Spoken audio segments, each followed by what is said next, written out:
Hey guys, and welcome to today's video where we'll talk about preventing payment processor problems.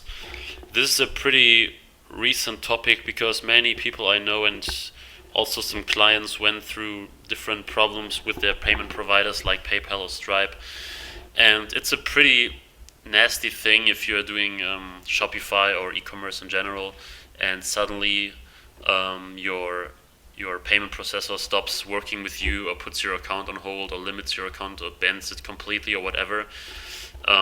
Usually this is a really bad thing. For example, let's say 50% of your sales come from PayPal and suddenly PayPal stops working with you.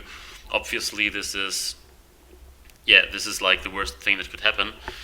So today I want to give you some insights about how you can prevent these guys from limiting or banning your account, because let me tell you something, as soon as they ban you, there is like almost zero chance of getting your account back. So like 99.9% of the cases, if your account was completely limited or completely banned, so I don't talk about like 2-week 2-week bans or like putting your funds on hold for a few weeks or something like this. I talk about real and complete limitations. For example, if PayPal holds your funds for 180 days and then allows you to withdraw them, but this also means that they ban your account completely. So I'm talking about these cases where you cannot use your account anymore. The reason why these guys do this is because dropshipping from China is a huge risk for them. So if you buy your products just in time and it takes ages for them to arrive, this is a huge problem for your payment processor, and this is why they flag your account and are extremely careful when it comes to doing business with you. And this is the reason why you should do anything to prevent them from limiting your account. And I will show you some things that you can do in order to prevent these guys from doing so. So first of all, you have to reduce your shipping times whenever possible. I know that if you dropship from China, you have no chance of getting it like lower than 7 days. And 7 days is very rare. If you have a high-priced item, you can maybe pay for, express shipping. It's something that I did. I paid like $120 or something like this, 130 for one single item. But because the item was very expensive, this was okay. So I had like delivery times of 7 days. Compared to Amazon, this is still long, but it's of course far better than what many of you guys have when doing 20, 30, 40, 50 days deliveries. So whenever possible, try to reduce these times. Choosing e-packet is mandatory anyway, so if you order from AliExpress without using e-packet, well, then it's your own fault, because you basically destroy yourself by having these huge shipping times, and especially not having any tracking numbers, because the second point, tracking numbers, is highly important. When you can provide PayPal with tracking numbers as soon as someone opens a case, you have a chance of winning the whole thing. But if you cannot provide any tracking numbers and the customer opens a case about where's my product, well, PayPal can do nothing but giving the buyer his money back. And as soon as people start winning cases, your chance of getting limited increases all the time. So even if people open cases and you win them, your chance of getting limited is higher. But if they win the cases, of course, it's even way more higher. So do anything to get tracking numbers, and as soon as you have them, email them directly to your customers, especially, for example, by using the Shopify notification option, where you send an automatic email to the customer with the shipping number in it. So always choose delivery options where you get these tracking numbers, and make sure that you send them as soon as you have them.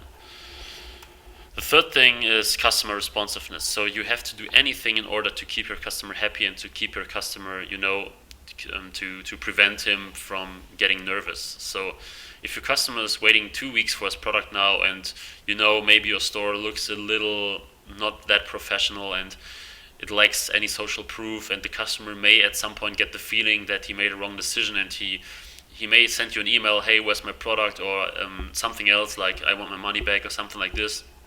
And what you should do is always try to answer the same day, but at least the next day. So don't wait like multiple days, because any day that passes, or basically any hour that passes, the chance that the customer will open a case on PayPal or Stripe or whatever increases all the time, because at some point the customer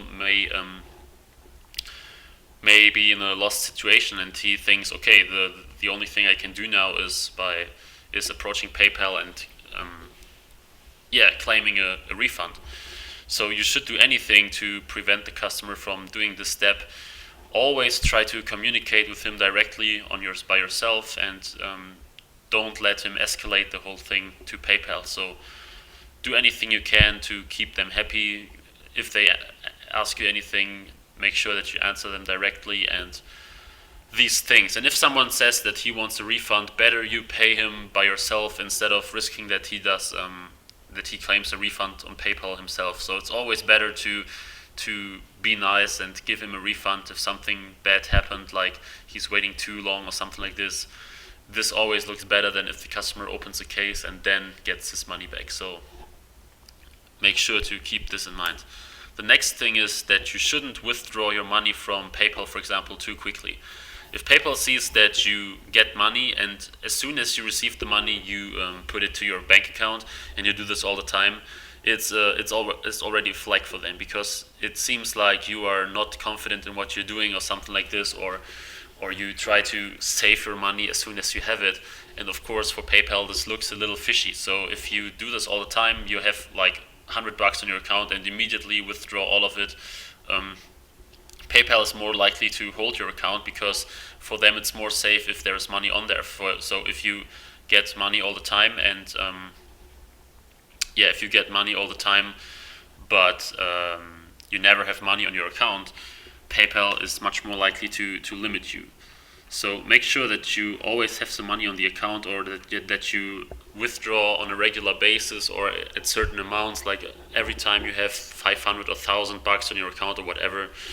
You can withdraw something, but don't withdraw too much and too quickly.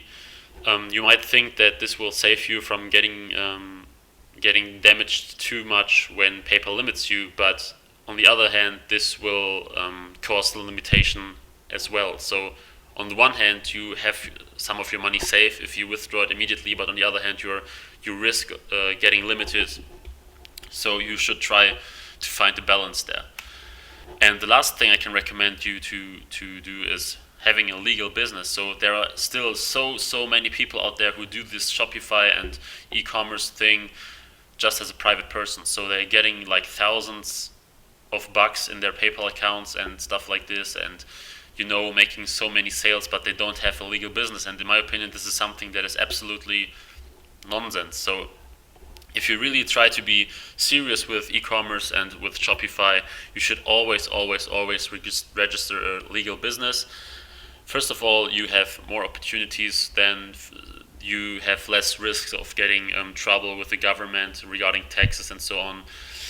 And in this case, payment processors are more likely to work with you if you have a business account instead of a private account, because first of all, there are high limitations to private accounts anyway, and second, if you as a private person receive like hundreds of dollars a day, PayPal will think that there's something going wrong there and are much more likely to limit your account than they would if you are using a business account.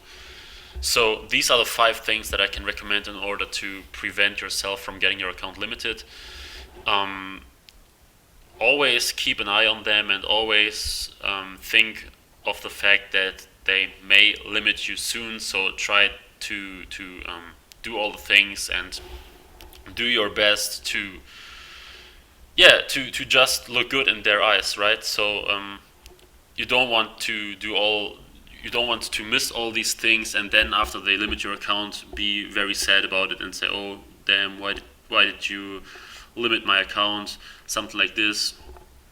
Like on so many other things, you have to do it up front. So if you keep all these things in mind, the chance of getting limited is way lower. So when after you watch this video, make sure that you implement these things, and the chance that you get problems with them is way lower then. So thanks for watching, and good luck with your accounts.